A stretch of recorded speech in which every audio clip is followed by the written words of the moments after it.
Assalamualaikum warahmatullahi wabarakatuh.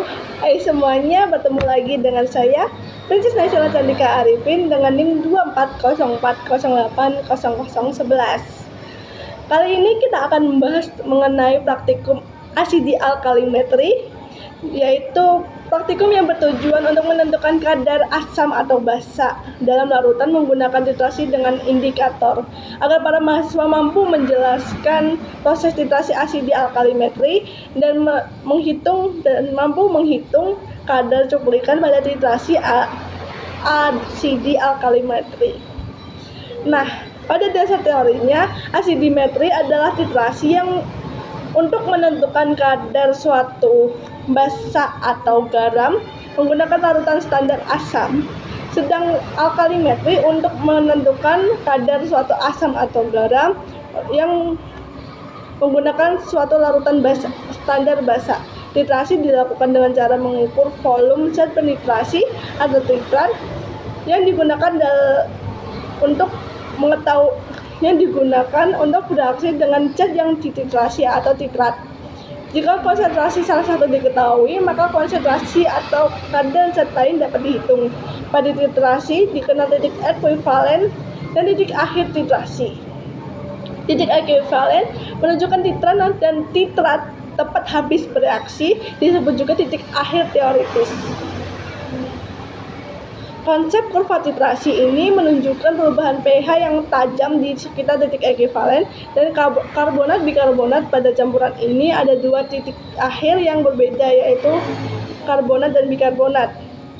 Langkah-langkah utama pada praktikum kali ini yaitu siapkan larutan asam atau basa, karena salah satunya kita akan menghitung kadarnya.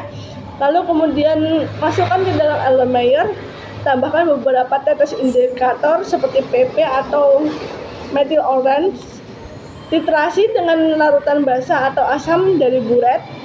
Jadi kita akan menentukan kadar suatu asam atau basa dengan asam atau basa juga. Asam menggunakan suatu larutan basa atau basa menggunakan suatu larutan asam. Lalu kemudian aduk perlahan hingga warna indikator berubah.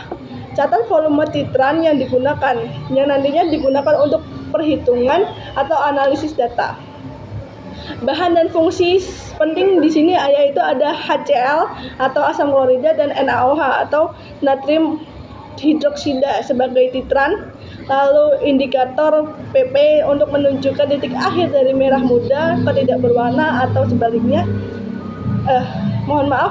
Indikator PP untuk menunjukkan titik akhir dari merah muda ke tidak berwarna, dan indikator methyl orange, warna orange berubah menjadi kuning di titik akhirnya. Pada analisis data atau contoh perhitungan seperti misalnya ada 25 ml larutan cuka, larutan CH3COH dititrasi dengan 15 ml larutan natrium hidroksida 0,1 normal. Mol NaOH adalah 0,1 kali 0,0015, yaitu sama dengan 0,0015 mol atau sama dengan 1,5 kali 10 pangkat 3, 10 pangkat min 3, sama dengan mol asam cuka ini tadi. Jika diketahui massa jenis larutan cuka, maka dapat dihitung kadarnya. Nah, hasil yang diharapkan yaitu perubahan warna sesuai indikator dan kurva titrasi yang tajam.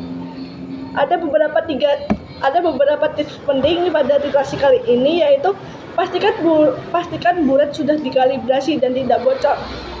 Lalu yang kedua, teteskan titran perlahan saat mendekati titik akhir. Jadi teteskan secara perlahan dan aduk-aduk secara perlahan agar ketika kita sampai di titik akhir kita tidak kebablasan.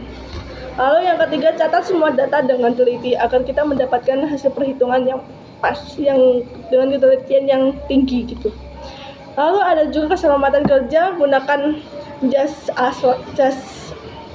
laboratorium, sarung tangan latex dan juga masker. Hindari kontak dengan larutan pekat, atau jika kita mau menggunakan asam pekat, kita bisa menggunakan meja asam atau lemari asam seperti itu untuk mengecerkannya terlebih dahulu.